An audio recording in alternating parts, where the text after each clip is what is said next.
சீமான் அவர்கள் வந்து பார்த்தீங்கன்னா அண்ணாதுரையை விமர்சிக்கிறாரு, கலைஞரை விமர்சிக்கிறாரு சொன்னால் ஒரு தலைவர் என்ற அடிப்படையில் விமர்சிக்கிறாரு. நீங்கள் விமர்சனத்தை கூட வைக்கலாம். எப்படிப்பட்ட அது விமர்சனமாக இருக்கும்? எப்படி வந்து பார்த்தீங்கன்னா தற்கொலைன்ற அந்த வார்த்தை வரும். அப்போ தற்கொலை வார்த்தை வரும்போது நாமளும் கூட ராஜீவ்காந்தி மாதிரி தரம் தாழ்ந்துட்டோம்னு வச்சுங்க. முன்ன சொல்லி முத்திர குத்துறது எந்த கட்சி? நாம் தமிழர் கட்சி தொடர்களை வந்து கடுப்பேற்றுறதுக்கு கோபப்படுத்துறதுக்கு என்ன பண்ணுறோன்னா, கூகுளில் பார்த்தீங்கன்னா டுபாகூர் தலைவர்னு போட்டு இப்போ புரியுதுங்களா இவங்க தரம் எவ்வளோன்றது. அப்போ நான் உடனே எழுந்து நான் கேட்டேன்னா அதே கூகுளில் போய் கொஷன் கரெக்டா என்ன எடுத்துப்பாருன்னு சொல்லுவேன். கரெக்டாக தப்பா? ஸோ தவறு இல்லை. யாருமே வந்து பார்த்தீங்கன்னா தனிநபர் வன்மம் தேவையில்லை. அரசியல் ரீதியாக விமர்சனம் வைங்க. அவன் பண்ணால் நீ வந்து பண்ணா அப்போ அதுக்காக வேடிக்கை பார்த்துட்டு போக முடியுமா? நீ பேசுவ, அங்கே உனக்கு கை தட்டுவான், நாங்கள் அங்கே வந்து மொக்கையாகிட்டு போக முடியாதுல்ல. ஸோ நம்ம என்ன ஆயுதம் இருக்குது நீ தானே முடிவு பண்ணு. சீமானை வந்து திரள் நிதி குறித்து நீங்கள் விமர்சனம் பண்ணீங்களே, உங்களுக்கு எப்படி நிதி வருதுன்னு கேட்டேன். விசிகாக்கு எப்படி நிதி வருது? மற்ற கட்சிகளுக்கு எப்படி நிதி? இவர் வெளிப்படையாக கேட்குறாரு, திரள் நிதி கொடுங்கன்னு கேட்குறாரு. ஆனால் நீங்கள் வந்து நிதி இது வரைக்கும் கேட்கவே இல்லை. அப்போ உங்கள் கட்சி எப்படி நடக்குது? இத்தனை ஆண்டு காலம் எப்படி இந்த கட்சி நடக்குது? அப்போது நீங்கள் இந்த நிதியை வந்து பார்த்தீங்கன்னா பெரிய கட்சிகள்கிட்ட உங்கள் கட்சியை கொண்டு போய் கூட்டணின்ற பேரில் அடகு வைக்கும்போது ஒரு பெரும் தொகையை வாங்குறீங்க. அதில் தானே உங்கள் கட்சி நடக்குது. இது யதார்த்தம், உண்மைதான் நான் சொல்கிறது. முழுக்க முழுக்க நீங்கள் திராவிட அரசில் தான் எதிர்த்து அரசியல் பேசுனவங்க தான் இந்த ராஜீவ்காந்தியாக இருக்கும், கல்யாண சுந்தரமாக இருக்கும், காளியம்மா இருக்கும். ஆனால் நீங்கள் வந்து சீமானோட கருத்து வேற்றுமை இருக்குது, அதில் இருக்க இரண்டாம் கட்ட நிர்வாகிகளோட கூட கருத்து வேற்றுமை இருக்குன்னு வச்சுங்க. ஆனால் நீங்கள் வந்து கொள்கைப்படி நீங்கள் வந்து பார்த்தீங்கன்னா அந்த கட்சியில் நீங்கள் வந்து கால் ஊன்றி இருந்தீங்கன்னா இந்த கருத்து வேற்றுமையில் போய் இன்னொரு கட்சியில் போய் சேர மாட்டீங்கல்ல. அப்போ நீங்கள் கொள்கைப்படி இல்லை, ஏதோ ஒரு ஆதாயத்துக்காக இருந்தீங்கன்றத அப்படி தான் நம்ம நினைக்க தோணுது. ஆதாயம்லாம் கிடையாதுங்க. நான் கொள்கைப்படி நான் நிற்கிறேங்க இந்த கட்சியில். அப்போ நீங்கள் அந்த கட்சியை விட்டு வெளியேறினா கூட நீங்கள் வந்து பார்த்தீங்கன்னா வந்து தமிழ் தேசிய பாதையிலேருந்து நீங்கள் விலக மாட்டீங்க. நீங்கள் விலகிட்டு தான் சரிக்கிறேன்னா இன்னொரு கட்சி எந்த கட்சி இது வரைக்கும் எதிர்த்து பேசுகிறீங்களோ அந்த கட்சியில் போய் நீங்கள் வந்து எந்த சித்தாந்தத்தை நீங்கள் எதிர்த்தீங்களோ அந்த சித்தாந்தத்தில் போய் நீங்கள் வந்து மெர்ஜ் ஆகுறீங்க. அப்போ உங்களுக்கு வந்து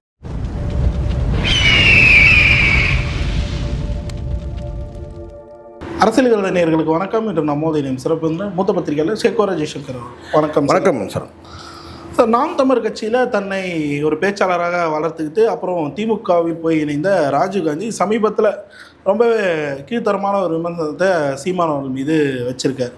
அவர் ஒரு பக்கம் விமர்சனம் வைக்கிறார். அப்புறம் காங்கிரஸ் இப்ராஹிம்னு சொல்லிட்டு அறியப்பட்டு பின் பல கட்சிகளுக்கு ஆதரவு தெரிவித்து அப்புறம் தாவேக்கால போய் இணைஞ்சிருக்க இப்ராஹிம் அவர் வந்து சமீபத்தில் பேசும்போது துபாகூர் பொலிட்டீஷியன் சீமான் அப்படின்ற மாதிரி ஒரு விமர்சனத்தை வைக்கிறார். கேட்ட கேள்வி பதில் சொல்லாமல் இந்த மாதிரி மதைமாற்ற வேலைகளை பண்ணுறாங்க. இந்த ரெண்டு பேரோட விமர்சனத்தை எப்படி பார்க்குறீங்க? இல்லை, முதல்ல இவங்களுக்கு என்னென்னா அது எப்படி முடியுதுன்றது தெரியல. முதல்ல எப்படின்னா ஒரு கட்சியில் இருக்கிறீங்க, அந்த தலைமையை ஏற்றுக்கிறீங்க. அந்த தலைமையை அந்த தலைமையோட உங்களுக்கு கருத்து வேற்றுமை இருந்தால் கூட அந்த கட்சியை விட்டு நீங்கள் வெளியேறீங்க. ரெண்டு விஷயம் எனக்கு புரியல. ஒரு விஷயம் என்னென்னா, நீங்கள் வந்து அந்த கட்சியிலேருந்து அந்த கொள்கையை ஏற்றுக்கிட்டு இருந்தீங்கன்னா நீங்கள் இன்னொரு கட்சியில் போய் சேர மாட்டீங்க. ஏன்னா முழுக்க முழுக்க நீங்கள் திராவிட அரசில் தான் எதிர்த்து அரசியல் பேசுனவங்க தான் இந்த ராஜீவ்காந்தியாக இருக்கும், கல்யாண சுந்தரமாக இருக்கும், காளியம்மா இருக்கும். ஆனால் நீங்கள் வந்து சீமானோட கருத்து வேற்றுமை இருக்குது, அதில் இருக்க இரண்டாம் கட்ட நிர்வாகிகளோட கூட கருத்து வேற்றுமை இருக்குன்னு வச்சுங்க. ஆனால் நீங்கள் வந்து கொள்கைப்படி நீங்கள் வந்து பார்த்தீங்கன்னா அந்த கட்சியில் நீங்கள் வந்து கால் ஊன்றி இருந்தீங்கன்னா இந்த கருத்து வேற்றுமையில் போய் இன்னொரு கட்சியில் போய் சேர மாட்டீங்கல்ல. அப்போ நீங்கள் கொள்கைப்படி இல்லை, ஏதோ ஒரு ஆதாயத்துக்காக இருந்தீங்கன்றத அப்படி தான் நம்ம நினைக்க தோணுது. ஆதாயம்லாம் கிடையாதுங்க. நான் கொள்கைப்படி நான் நிற்கிறேங்க இந்த கட்சியில். அப்போ நீங்கள் அந்த கட்சியை விட்டு வெளியேறினா கூட நீங்கள் வந்து பார்த்தீங்கன்னா வந்து தமிழ் தேசிய பாதையிலேருந்து நீங்கள் விலக மாட்டீங்க. நீங்கள் விலகிட்டு தான் சரிக்கிறேன்னா இன்னொரு கட்சி எந்த கட்சி இது வரைக்கும் எதிர்த்து பேசுகிறீங்களோ அந்த கட்சியில் போய் நீங்கள் வந்து எந்த சித்தாந்தத்தை நீங்கள் எதிர்த்தீங்களோ அந்த சித்தாந்தத்தில் போய் நீங்கள் வந்து மெர்ஜ் ஆகுறீங்க. அப்போ உங்களுக்கு வந்து கொள்கைப்படி இல்லைன்னா சரி, இது ஒரு பக்கம். இதுக்கப்புறம் வந்து பார்த்தீங்கன்னா ஏற்கனவே அண்ணன் என்கின்ற அந்த அடைமொழியிலே நீங்கள் அழைச்சிட்டு நீங்கள் அந்த கட்சிக்குள்ளே இருக்கிறீங்க, வெளியில் இல்லை, ஆதரவாளராக கிடையாது. அந்த கட்சியிலே நீங்கள் வந்து பார்த்தீங்கன்னா வந்து ஒரு அங்கமாக இருக்கிறீங்க. அதில் நீங்கள் வந்து பார்த்தீங்கன்னா அண்ணன் சொல்லி நீங்கள் அழைச்ச நீங்கள் அறிவாளியாக பார்த்த நீங்கள் அப்படியே இன்னொரு திராவிட கட்சியில் போய் சேர்ந்த உடனே உங்கள் பார்வை வந்து பார்த்தீங்கன்னா தற்கொலைன்ற அந்த வார்த்தை எப்படி வரும்?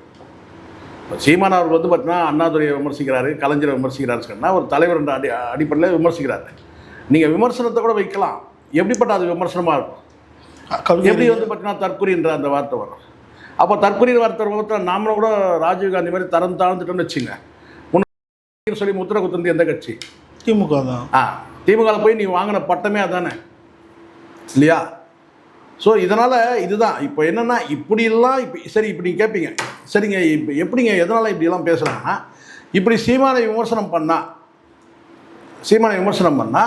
நம்ம அங்கே வந்து பார்த்திங்கன்னா வந்து அரசியல் ஆதாயம் ஒரு பதவி கிடைக்கலாம். பார்த்திங்கன்னா நான் எங்கள் முன்னாள் தலைவர் நாம் தமிழர் கட்சியோட வந்து சீமானவர்களே நான் தற்கொலைன்னு நான் பேசியிருக்கேன் பார்த்தீங்களா அப்படின்னு வந்து அதை வந்து மேற்கோள் காட்டி ஒரு பதவி பெறத்துக்கு வாய்ப்பு இருக்கும். அவ்வளோதான். இது நான் சொல்கிறேன் வந்து பார்த்திங்கன்னா ராஜீவ்காந்தி பொண்ணு நீங்கள் விலகி போனாலும் கூட பார்த்திங்கன்னா அந்த விமர்சனன்றது கேட்டால் அந்த எல்லையில் நிற்கணும். அந்த எல்லையை தாண்டி போகணும். நீங்கள் யாரை விமர்சனம் பண்ணுறீங்கன்னு கேட்டால் ஏற்கனவே நீங்கள் தலைவராக ஏற்றுக்கொண்ட வந்து நீங்கள் வந்து விமர்சனம் வைக்கிறீங்கன்னா அந்த விமர்சனம் வந்து பார்த்திங்கன்னா வந்து ஒரு தரத்தோடு நிற்கணும். ஆனால் தரக்குறைவாக வந்து பார்த்திங்கன்னா தற்குறின்ற வார்த்தையை வந்து யாரை நான் தற்குறின்னு சொல்லுங்கள். அப்போ நீ வந்து நம்ம சொல்ல முடியுமா? சொல்ல முடியாது. நாங்கள் கூட சொல்லலை. நீ எந்த கட்சியில் போய் ஐக்கியமானியோ அந்த கட்சி தான் சொல்லுது சொல்லிச்சு, அதுவும் ஆதாரத்தோட. ஸோ அதனால் இதெல்லாம் ஒன்று என்னால் இன்னொன்று நீங்கள் சொன்னீங்கல்ல அந்த ராவுத்தர் சொல்ல பொதுவாகவே இந்த டிபேட்லேயே நான் சொல்கிறேன், இந்த டிபேட் நடத்தக்கூடியவங்களாவது வந்து பார்த்திங்கன்னா வந்து சரியான நபராக இந்த மக்கள் மன்றம் டிபேட் இதெல்லாம் நடத்துகிறாங்க பார்த்தீங்களா, இதிலலாம் வந்து கொஞ்சம் பங்கேற்கவே கூடாது என்ன கேட்டால். ஏன்னா ஒரு நேர்மையாக நடக்காதுங்க. எப்போட எனக்கு பல பேர் கேட்குறாங்க, நீங்கள் ஏன் சார் மெயின் ஸ்ட்ரீம் மீடியா போக மாட்டேங்கிறீங்க? பல தம்பிகள் கேட்டிருக்காங்க, ஏன் நீங்கள் மெயின் ஸ்ட்ரீம் மீடியா போக மாட்டீங்க? மெயின் ஸ்ட்ரீம் மீடியா போகிறது பிரச்சனை இல்லை. இப்போ நான் கேட்குறேன் வந்து மாரிதாஸோ அல்லது வந்து சாட்டை துரைமுருகனோ அல்லது வந்து சவுக்கு சங்கரோ இன்னும் வந்து பல பேர் இருக்கிறாங்க, ஏன் மெயின் ஸ்ட்ரீம் மீடியாவுக்கு போகிறதில்ல? நானும் கூட மெயின் ஸ்ட்ரீம் மீடியா போகிறதில்லைன்னா அங்கே நம்ம கருத்தை வந்து பார்த்தீங்கன்னா வலியுறுத்த முடியாது, நம்மளை ஆஃப் பண்ணுவான், நாங்கள் இதை அனுமதிக்க முடியாதுன்னுவான்.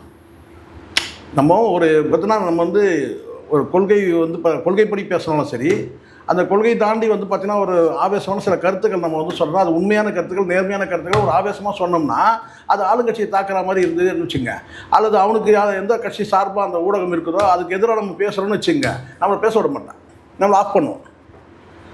இதெல்லாம் வந்து அனுமதி இல்லை சார், இதெல்லாம் நீங்கள் பேச முடியாது அப்படின்னு நம்மளை ஆஃப் பண்ணுவோம். இத்தனைக்கும் நம்ம வந்து பார்த்திங்கன்னா தனிநபர் விமர்சனம் வைக்க மாட்டோம். ஒரு பொதுவான அரசியல் கருத்தை வந்து வைக்கும்போது பார்த்திங்கன்னா ஒரு ஆவேசமான கருத்துக்கள் வைக்கும்போது நம்மளை ஆஃப் பண்ணுற வேலை இருக்கும். அதனால தான் நான் கேட்டேன், நீ என்னத்த மயிரை அனுமதிக்கிறதுன்னு சொல்லிட்டு நான் வரவே இல்லை போட, நீ தாராளமாக நீ. ஏன்னா ஒரு ஊடகம்னா வந்து பார்த்தீங்கன்னா நடுநிலையாக இருக்கணும். சரி, நடுநிலையில் கூட பார்த்தீங்கன்னா நியாயத்தின் பக்கம் இருக்கணும். நீங்களே காசை வாங்கிட்டு ஒரு பக்கம் வந்து பூஜை தூக்குறீங்க, அப்புறம் உங்ககிட்ட வந்து நான் என்ன தட்டி அதுவும் நான் யூடியூப்பில் பேசி சர்வ சுதந்திரமாக பேசிட்டு போகிறேன். ஸோ அப்படி அதனால தான் நீங்கள் மாரிதாஸோ அல்லது சாட்டை திரும்ப ஏன் வந்து மெயின் ஸ்ட்ரீம் மீடியாவில் போய் உட்காரதில்ல? அங்கே நம்ம ஒரு கருத்தை வச்சோம்னா அங்கே வந்து பார்த்தீங்கன்னா அங்கே டீக்ரேட் ஆகிற மாதிரி இருக்குன்னு வச்சுங்க. ஒரு ஆளுங்கட்சி எந்த கட்சியை சார்ந்து அந்த ஊடகம் இருக்குதோ அந்த கட்சியை நம்ம பேசும்போது அது வந்து பார்த்தீங்கன்னா அவங்களுக்கு வந்து டீக்ரேட் ஆகிற மாதிரி இருந்துச்சுன்னா உடனே என்ன செய்யணும், நம்மளை ஆஃப் பண்ணுவோம். சார் நாங்கள் இதை அனுமதிக்க முடியாது.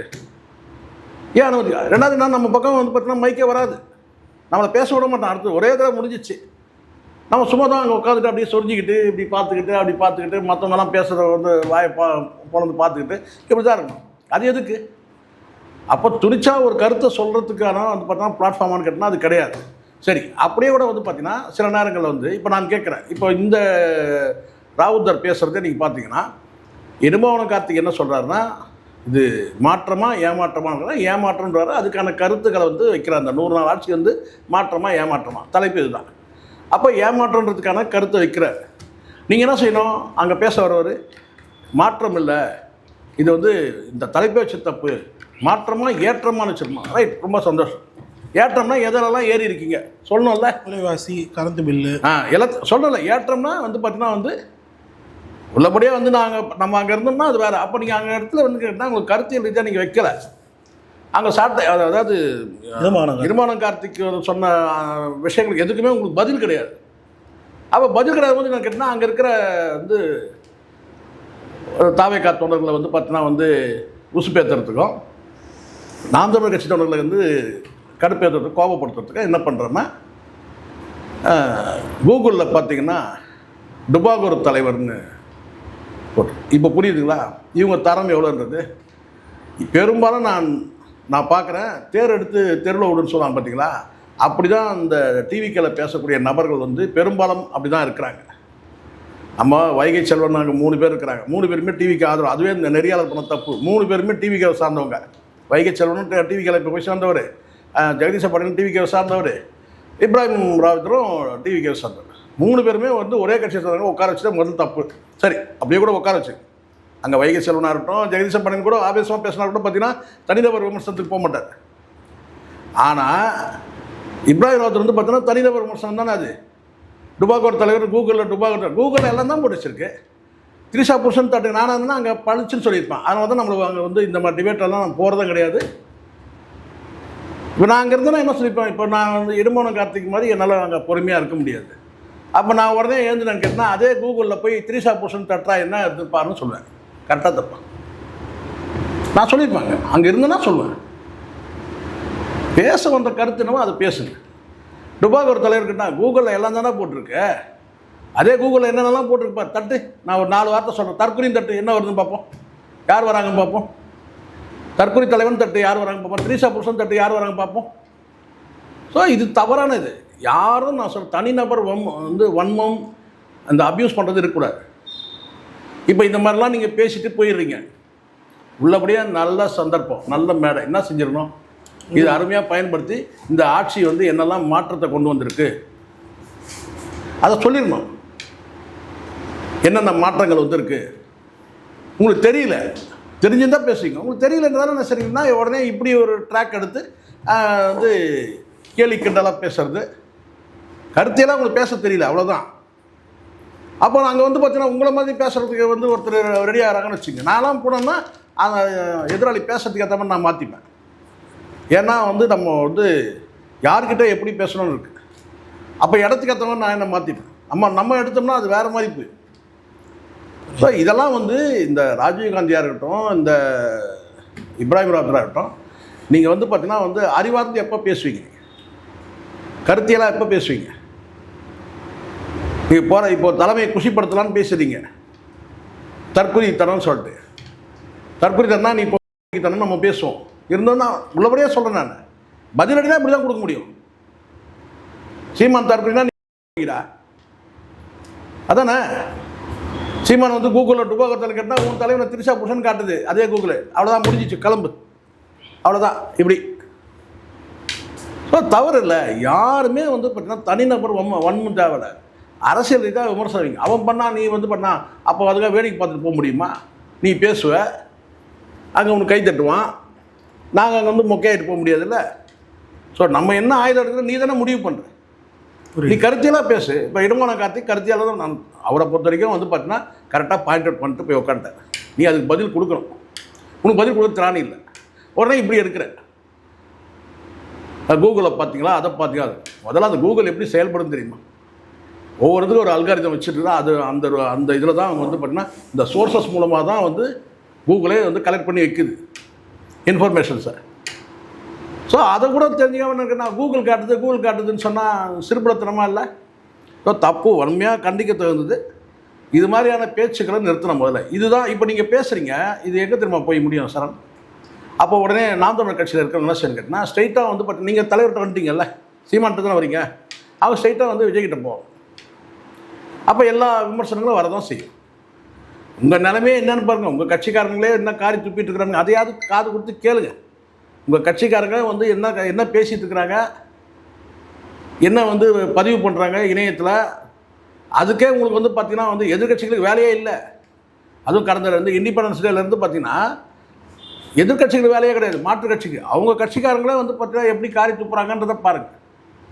புரியுது. இதை தொடர்ந்து விசிகா பொதுவாக நாம் தமிழ் கட்சியை விமர்சிக்கும் போது ஏன் அமைச்சர் வன்னியரசு அவர் கூட பேசும்போது கடன் வாங்குறது தப்பு கிடையாது, திறன்நிதி வாங்குறது தான் தப்பு அப்படின்னு சொல்லிட்டு ரொம்ப ஏளனமாக பேசுனதெல்லாம் பார்க்க முடியுது. நேற்று தமிழ் தேசிய எழுச்சி மாநாடு நடைபெறுது. இறுதியாக பேசிய திருமாவளவன் அவர்கள் நான் அந்த ரூமுக்கு கூட போகல, நீங்கள் திறன்நிதி தருவீங்க தான் நான் காத்துங்கிறேன் அப்படின்னு சொல்லிட்டு அவரும் திறன்நிதி தான் வாங்குறாரு. எப்படி பார்க்குறீங்க? நான் என்ன சொல்கிறேன், திறன்நிதி இல்லை அவர் சொல்கிறாரு முக்கியமாக நான் ரூமுக்கு போனால் நீங்களாம் போயிடுவீங்க, ஆனாலே நான் நின்று வாங்கிட்டு போகிறேன் காசெல்லாம். நான் என்ன சொல்கிறேன், ஒரு கட்சி மக்களுக்காக உழைக்கக்கூடிய கட்சி புரிய சொல்கிறது, நீங்கள் சப்போர்ட் பண்ணணும். ஒரு சிலரால் வந்து பார்த்திங்கன்னா ஒரு மாநாடு கூட்டுறாங்கன்னா அந்த மாநாட்டுக்கு என்னால் வர முடியாது, நான் ஒர்க் பிசியில் இருக்கிறேன், என்னால் வர முடியாது. ஆனால் என்னுடைய பங்களிப்பை நான் ஏதாவது ஒரு வகையில் நான் பண்ணுறேன். அப்போ அந்த மாநாட்டுக்கான செலவை வந்து நான் ஏற்றுக்கிறேன். ஏதோ ஒரு வகையில் நிற்கிறோம். அதுதான் சீமான் அவர்கள் சொல்கிறது கேட்டினா, இனமாவோ பணமாவோ வந்து துணை நிற்கிறோம், அதானே. அப்போது ஒரு அரசியல் கட்சி வந்து வெளிப்படையாக வந்து ஒரு திறநிதி வாங்குன்றது வந்து பார்த்திங்கன்னா வந்து அதை கிரிட்டிசைஸ் பண்ணவே கூடாது. ஏன்னா நிதி இல்லாமல் எதுவும் நடக்காது. ஒரு வாகனத்துலேருந்து ஒரு இடத்துக்கு போனோம்னா அது பெட்ரோல் போட்டால் தாங்க போகும், ஆனால் வண்டி அப்படியே நிற்கும். அப்போ இங்கே ஒரு கட்சி நடத்தும் போது பார்த்தீங்கன்னா எவ்வளோ செலவினங்கள் இருக்குது. அப்போ நீங்கள் வந்து நிதிக்கு வசூல் பண்ணுறதுல தப்பே கிடையாது. ஆனால் அந்த நிதியை வந்து பார்த்திங்கன்னா நான் மக்கள்கிட்ட வசூல் பண்ணலை, நான் வேறு விதமாக வாங்கிக்கிறேன்னு சொல்லிட்டு பெரிய கட்சிகள்கிட்ட போய் கூட்டணின்ற பேரில் கொண்டு போய் இந்த அடகு வைக்கிறது, கூட்டணிக்காக கட்சியை வந்து பார்த்திங்கன்னா வந்து அடமானம் எழுதி கொடுக்குறது இருக்குல்ல, தற்காலிகமாக இந்த 5 ஆண்டு காலத்துக்கு நாங்கள் வந்து கூட்டணின்ற பேரில், கூட்டணின்றதே இங்கே வந்து அடகு வைக்கிறது தான். இந்த சிறிய கட்சிகள் பெரிய கட்சிகளோட கூட்டணிக்கு போகிறதே அடகு வைக்கிறது தான். அப்போ இந்த இடத்துல வந்து நாம் தமிழர் கட்சி தனித்து போட்டிடுது. திறநிதி வேணும்னா மக்கள்கிட்டே டைரெக்டாக நேரடியாக மக்கள்கிட்ட அந்த தலைவரே கேட்குறாரு. இதுக்கு ஒரு மீடியேட்டர் போட்டுறாங்க கிடையாது, டைரெக்டாக தலைவரே வந்து கேட்குறாரு, எனக்கு நிதி கொடுங்க, திறநிதி கொடுங்க. அது வந்து வெளிப்படையாக இருக்குது, இதுதான் நேர்மையானது. ஆனால் விசிகான்னு இல்லை, பல கட்சிகள் நான் சொல்கிறேன், இவங்களாம் பெரிய கட்சிகளோடு போயிட்டு வந்து கூட்டணி தேர்தல் செலவினங்கன்ற அந்த அடிப்படையில், இந்த எலெக்ஷன் எக்ஸ்பெண்டிச்சர்ன்ற அடிப்படையில் கேட்டால் ஒரு ஃபண்டு வாங்கிறேன். இந்த லட்சங்களை தாண்டி இன்றைக்கி கோடிகளில் வாங்கக்கூடிய நிலைமை இருக்குது. அப்போ எது சரி? திறநிதி வாங்குறது சரியா, அல்லது வந்து பார்த்திங்கன்னா வந்து திறநிதி வாங்காத? இப்போ நம்ம பரவலாக வந்து ஒரு கேள்வி நான் வச்சேன், அதனால தான் இந்த முறை, இதுக்கு முன்னாடி எந்த மாநாட்டையும் வந்து பார்த்திங்கன்னா நீங்கள் திறநிதி கொடுங்கன்னு கேட்டிருக்க மாட்டாங்க. நீங்கள் வேணால் எடுத்து பார்த்துங்க, விசிகாவோட எந்த மாநாட்டை வேணால் நீங்கள் எடுத்து பாருங்கள். நான் பேசின ஒரு வீடியோ வந்து பார்த்தீங்கன்னா அது பெரிய ஒரு 1.5 லட்சம் பேர் 1.5 லட்சம் பேர் அதை பார்த்தாங்க, அந்த வீடியோ பார்த்தாங்க. அவங்களுக்கு போயிடுச்சு. என்னன்னு கேட்டால், சீமானை வந்து திறன் நிதி குறித்து நீங்கள் விமர்சனம் பண்ணீங்களே, உங்களுக்கு எப்படி நிதி வருதுன்னு கேட்டேன். விசிகாக்கு எப்படி நிதி வருது, மற்ற கட்சிகளுக்கு எப்படி நிதி? இவர் வெளிப்படையாக கேட்குறாரு, திறன் நிதி கொடுங்கன்னு கேட்குறாரு. ஆனால் நீங்கள் வந்து நிதி இது வரைக்கும் கேட்கவே இல்லை. அப்போ உங்கள் கட்சி எப்படி நடக்குது? இத்தனை ஆண்டு காலம் எப்படி இந்த கட்சி நடக்குது? அப்போது நீங்கள் இந்த நிதியை வந்து பார்த்தீங்கன்னா பெரிய கட்சிகள்கிட்ட உங்கள் கட்சியை கொண்டு போய் கூட்டணின்ற பேரில் அடகு வைக்கும்போது ஒரு பெரும் தொகையை வாங்குறீங்க. அதில் தானே உங்கள் கட்சி நடக்குது. இது யதார்த்தம், உண்மைதான் நான் சொல்கிறது. எப்படி உங்களால் கட்சி நடத்த முடியுது? நீங்கள் திறன் நிதி வசூல் பண்ணல, நீங்கள் எந்த வந்து உண்டியல் கொடுக்கல, எதுவும் பண்ணல, ஆனால் எப்படி வந்து கட்சி நடக்குது? அப்போ பெரிய கட்சிகளோட உங்களை கொண்டு போய் நீங்கள் கட்சியை வந்து அடமானம் வைக்கிறீங்க, அதில் ஒரு பெரிய தொகையை வாங்குறீங்க, இவ்வளோ தான். இப்போ அதை சொன்னதுனால இப்போ என்னாச்சுன்னு கேட்டிங்கன்னா, இந்த மாநாட்டில் வந்து கேட்டிங்கன்னா, இதுக்கு முன்னாடி நீங்கள் எந்த மாநாடும் எடுத்து பாருங்கள், எங்கேயும் வந்து பார்த்தோன்னா இவங்க நிதி கேட்டு வந்து நிதி குறித்து பேசவே மாட்டாங்க. ஆனால் இப்போது வந்து பார்த்திங்கன்னா வந்து இப்படி ஒரு கேள்வி வருது இல்லை, நிதியே வாங்காத கட்சி எப்படி நடக்குது இத்தனை ஆண்டு காலம்? அப்போ இப்போ கேட்ட பிறகு நான் சொன்னால் முடிச்சுட்டு சொன்னேன், இப்போ வந்து அவங்களும் திறன் நிதி வசூல் பண்ணுறோம். இந்த தமிழ் தேசிய எழுச்சி மாநாட்டை எப்படி பார்க்குறீங்க? திமுக பீரியடில் அனௌன்ஸ் பண்ணி இப்போ பண்ணியிருக்காரு. இப்போது வெளிப்படையாக ஒன்று சொல்ல கேட்டுங்க, திருமாவளவன் அவர்களை பொறுத்த வரைக்கும் நான் கடந்த காலத்தில் வந்து நான் கடந்த காலன்றது ஒரு 5 ஆண்டு காலம் இல்லை ஒரு 10 ஆண்டு காலம் கூட எடுத்துக்க முடியும். 10 ஆண்டு காலத்துக்கு முன்னாடி வந்து இதே பல முச்சந்திகளில் நின்று தெருமுனை கூட்டங்கள் போட்டு இலங்கை தமிழருக்கு ஆதரவாக பேச ஒரு காலகட்டம் இருக்குது.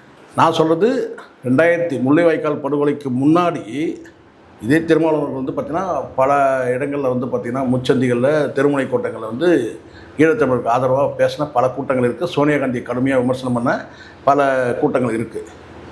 காங்கிரஸை கடுமையாக எதிர்த்தவர் தான் ஒரு காலத்தில். நான் சொல்கிறது முள்ளிவாய்க்கால் படுகொலைக்கு முன்னாடி.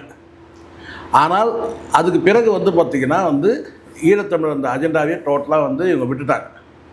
ஈழத்தமிழர் பிரச்சனை குறித்து பேசுகிறதும் கிடையாது. அது வந்து இவங்களுடைய அஜெண்டா வந்து பார்த்திங்கன்னா வந்து அஜெண்டாவிலேருந்து எடுத்துட்டாங்கன்னு சொல்லலாம் கிட்டத்தட்டன்னு வச்சுங்களேன்.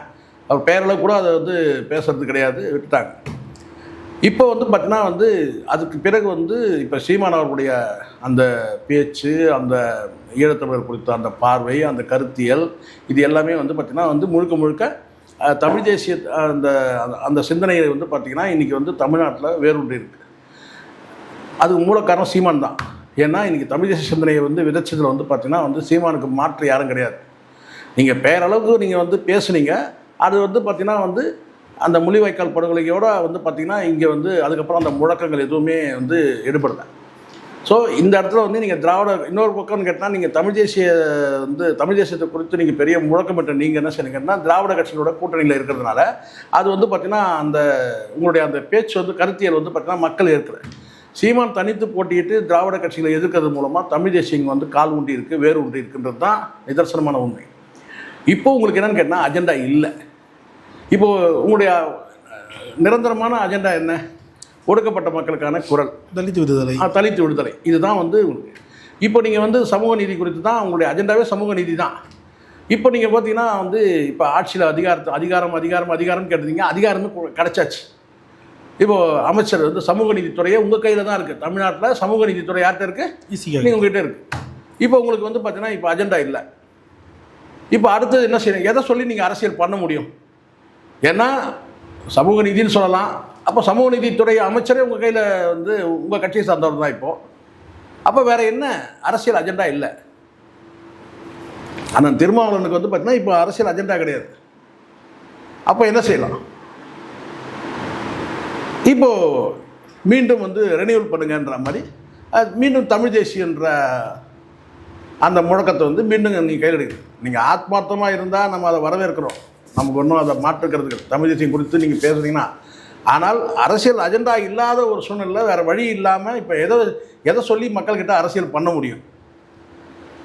ஏன்னா சில காலம் வந்து இப்படியான பார்வை போயிடுச்சு. நடுவுலனா தமிழ் தேசியம் ஒன்று கிடையாதுன்னு தான் சொல்லியிருந்தாரு. நடுவில் அதுதான் சொன்னேன். இந்த திராவிட கட்சிகளோடு இருக்கும்போது நீங்கள் சொன்னதுக்கு உண்மை என்னன்னு கேட்டால் இதே தமிழ் தேசத்துக்கு எதிரானதை கருத்து சொன்னார். ஏன்னா அப்போ வந்து பார்த்தீங்கன்னா வந்து சீமான் அவர்கள் வந்து பார்த்தீங்கன்னா வந்து தமிழ் தேசியம் குறித்து பேசும்பொழுது அதுக்கான வந்து பார்த்தீங்கன்னா வந்து ஒரு மாற்று கருத்தை தான் சில கருத்துக்களை அவர் வச்சார். ஒரு கட்டத்தில் இதே வந்து பார்த்திங்கன்னா வந்து இப்போ ஒரு கேள்வி கேட்க வேண்டியது இருக்குது. அந்த கேள்வி கேட்டுரும்.